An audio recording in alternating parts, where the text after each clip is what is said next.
ಏನಾಯ್ತು? ಅಯ್ಯೋ ದೇವ್ರೆ, ಜಲ್ದಕ್ಕೆ ನಿಂಗೆ ನೀರಿಗೆ ಬಿದ್ದುಬಿಟ್ಟಿದ್ದಾಳೆ. ಅಯ್ಯೋ ದೇವ್ರೇ. ಕಣಲೆ ಪರಮೇಶಿ, ಅವಳೆ ತಗೋ ನೋಡ್ಕೊಂತ ತಗೋ ಕಾಲು ಜಾರಿ ಬಿದ್ದುಬಿಟ್ಲು. ಸರ್ನ ಹೋಗಲಿ, ಮುಣಿಗಿಣಿಗೆ ಹೋಗ್ಬಿಟ್ಟಾಳ, ಅರ್ಧ ಮುಣಿಗ್ಬಿಟ್ಟಿದ್ದಾಳೆ. ಹೋಗಯ್ಯ ಜಲ್ದಿ ಕಾಪಾಡೋಗಯ್ಯ. ವಿಶಾಲಕ್ಕ, ನಾನು ಇವತ್ತು ಬದುಕಿದ್ದೆ ದೊಡ್ಡ ಪವಾಡ ಆದಂಗೆ ಆಗ್ತಾವ. ನಾನೆಲ್ಲ ಸತ್ತೋಗ್ಬಿಡ್ತೀನಿ ಅಂತ ಕಾಣಿತ್ತೆ. ಹಂಗ ಕಣ, ದೇವ್ರು ಬಂದೆ ಕಣ ನೀನು ಪರ್ಮಿ. ನಿನ್ನಿಂದ ಭಾರಿ ಉಪಕಾರ ಆಯ್ತು ಕಣಪ್ಪ. ಇರಲಿ ಬಿಡಕ್ಕ, ಏನು ಪರವಾಗಿಲ್ಲ. ಅಯ್ಯೋ ನಮಗೆ ಕೇಳಿಸ್ಲಿಲ್ಲ ನೀವು ಕೂಗಿದ್ದು. ನಾವು ಹತ್ಲಾಗಿದ್ನೇ ದೂರ, ಹಂಗಾಗಿ ಕೇಳಿಸ್ಲಿಲ್ಲ. ಆಮೇಲೆ ಆಕಿ ತಿಪ್ಪಕ್ಕ ಬಂದು ಹೇಳಿದ್ಮೇಲೆ ಓಡ್ ಬಂದೆ ನೋಡು.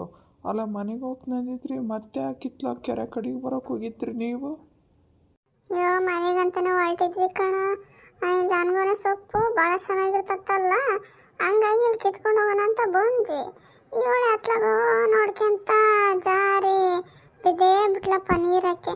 ಅಯ್ಯೋ ನಮ್ಗೊಂದು ಕ್ಷಣಕ್ಕೆ ಜೀವನ ಬಾಯಿಗೆ ಬಂದಂಗೆ ಆಗ್ಬಿಟ್ಟಿತ್ತು. ಜಲಜ ಜಲಜ, ಯಾಕೆ ನನ್ನ ಕಂಡರೆ ನನಗೆ ಇಷ್ಟವಿಲ್ಲವೇ? ನನ್ನ ಮೇಲೆ ಸಿಟ್ಟು ಬಂದಿದೆಯಾ? ಬಾ, ಶೆಟ್ಟಿ ಮನೆಗೆ ಹೋಗಿ ಇಟ್ಬೇಕುವಂತೆ. ಹೋಗಿ ನೀನು ಮಾತಾಡ್ಸ್ಬಿಡ ನನ್ನ. ನೀರಾಗ ಬಿದ್ದು ಮುಳುಗಿ ಸಾಯ್ತಿದ್ರು ಹಾಡು ಕವಿತೆ ಅಂತ ಹೇಳ್ಕೊಂಡು ನಿಂತಿದ್ದಲ್ಲ ನೀನು. ಇದ್ರಾಗ ಗೊತ್ತಾಕತ್ತೇಳು ನಿನ್ನ ಬುದ್ಧಿ ಅಂತದು ಅಂತ. ನನ್ನ ಮೇಲೆ ನೀನೇನು ಫ್ರೆಂಡು ಅಂತ ನಿನಗೇನು ಪ್ರೀತಿ ಗೀತಿ ಏನಿಲ್ಲ. ಹೆಂಗಾರ ಸಾಯಿಲ್ಲ ಅಂತ ಬಿಟ್ಟಿದ್ದಾಳೆ. ಅಯ್ಯ ಹೋಗ್ಲಿ ಬಿಡತ್ತಾಗೆ, ಏನೋ ನಾನು ಹಿಂಗೆ ತಮಾಷೆ ಮಾಡಿದ್ನವ. ಈಗ ನೀನು ಸ್ಟ್ಯಾಚು ಕಟ್ಟಕ್ಕೆ ಹೇಳಿದ್ದಲ್ಲ, ನನ್ನ ಖರ್ಚಿನಾಗೆ ನನ್ನ ದುಡ್ಡು ಹಾಕಿ ನಿನಗೆ ಸ್ಟ್ಯಾಚು ಕಟ್ಟಿಸ್ತೀನಿ. ನಿನ್ನದು ಹೆಂಗಂತೀಯ?